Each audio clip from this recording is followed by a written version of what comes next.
Today we're going to talk about human rights. It has come to my notice that very many people, more especially citizens and even politicians that lack a legal background academically, that they really lack a proper conceptualization or understanding of the concept human rights. It has come to my attention that many people think that human rights is when government respects the people by not torturing them, by not doing what the people want. So it has come to my notice that many people think that human rights is government to respect the people. But I have made this video to make it clear that human rights is bigger than that. It covers all of us. That's why in the later future, in the same video, I will record and tell you the nature or characteristics of human rights. But within this video, we are going to discuss the types or the types of these rights, and then we see who is supposed to abide by this right, by this law. Now, having understood that human rights, these are basic rights that you are entitled to simply because you are a human being. You are a human. You were born a human. Now, there are a few rights I'm going to concentrate on, or a few types of rights, so that I can explain my point where I want to make people to stop thinking that human rights is a one-sided law, or it's compelling only one side to respect it. Human rights, in as much as the government has a bigger portion to abide, even we, non-government officials, we have a part to play in human rights. For example, there is a right to life. One human right law is that every human has a right to life. For example, where does this law come from? This is a biblical and customary law that every person, every human being who is created by God needs to live. Therefore, nobody has a right to kill another. But now, in as much as the government has a right, has an obligation to abide with this law, not to kill citizens, what about we citizens? Don't we have also a right not to kill our fellow citizens? Haven't we, fellow citizens, even before bringing in government, haven't we killed one another? By killing another, haven't we violated that human right? Now, why is it when a citizen violates that right of a human being by denying him life, is not looked at as at the same way when the government violates the same? Okay, we have the right to education. It's one also of the rights, fundamental rights actually, that every child must access education. Leaving government aside, we as parents, we as fathers, as mothers, when we produce children, we must know that these children deserve to be educated, at least basic education, from primary level to high school, senior 6 in Uganda, as per that. And also same level in other countries. Other countries call it high school diploma and or whatever status it is. Haven't we seen the parents that refuse deliberately to pay school fees for their children simply because maybe they have separated with the mother, simply because maybe the mother has given birth to maybe a female, and the man says, me, I can't pay school fees to girl children. Isn't that violation of the right even before the government comes in? We have a right of freedom of speech. This freedom of speech is also violated by citizens even before we go to the government.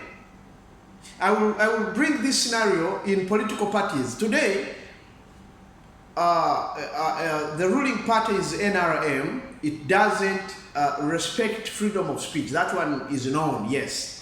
They may listen to you, they may do this as long as if what you're talking about does not condemn the government or does not mobilize people maybe to take action against what they are doing. They will respect that if it is not intending to mobilize people to maybe call upon or condemn what is being done wrong. But again, I have seen opposition parties as well denying citizens that support NRM freedom of speech. For example, today you cannot talk where from a population, if you are NRM, you cannot talk where there is a population that support NUP. That is National Unity Platform. Isn't that violation of human rights or freedom of speech? So, in as much as we request, in as much as we condemn or we call upon, we mobilize the government to respect human rights, even we citizens, we have a big part to play. Now, freedom, the right to fair trial, the right to fair trial, that one is completely a right of government to respect. When it has apprehended a criminal or accused criminal, it has to subject that accused person to a fair trial. But also, we as citizens, we have also violated that particular right against our own selves.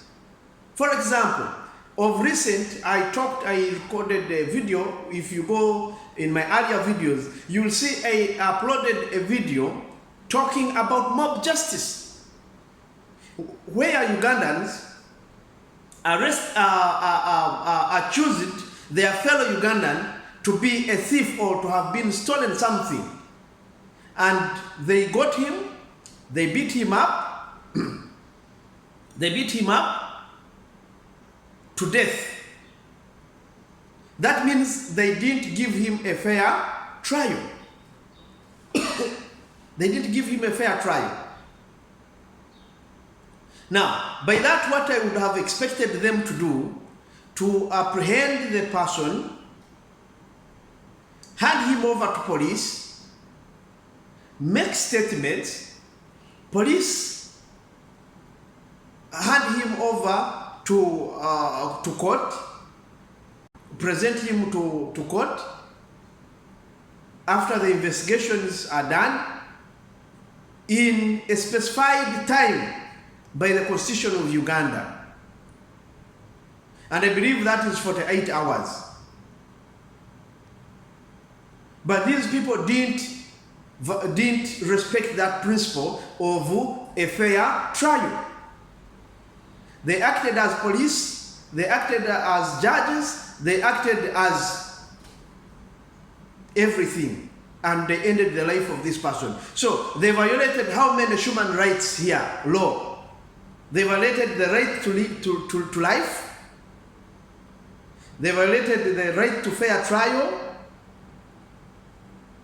The right to probably freedom of speech, because they would have listened to this person.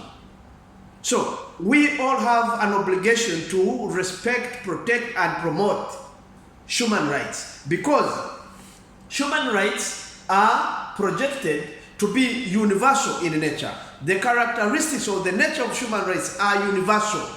That all of us in the whole world, we have the same rights. The rights that are in America should be same in Uganda, in Kenya, everywhere. That the rights are inherent, that you are born with these rights. Regardless of the family status, regardless of political status, regardless of economic status, you are born with this right. Now, we also talk about equal and non-discriminatory. That we are not supposed to be discriminated, neither are we supposed to discriminate one another. But don't we discriminate one another even before the government comes in. We have the issue of tribalism. This issue of calling people their tribal, of calling people by their tribal names. You know very well my name, but because you are discriminating me, because you want me to feel that I'm not part of you, you want to call me my tribe instead of calling me Mr. Gideon. This issue of discriminating one another in tribe. The right to work. People are denied work because of their gender, because of their social status, because of their political affiliation, which is all discriminatory, which is all violation of human rights. Therefore, if you want to know more about human rights, you go to chapter 4 of our Constitution of Uganda as amended in 1995. Read these articles from Article 20 to Article 50. Article 20 talks about fundamental and inherent rights and freedoms. You will know all the rights that are within there.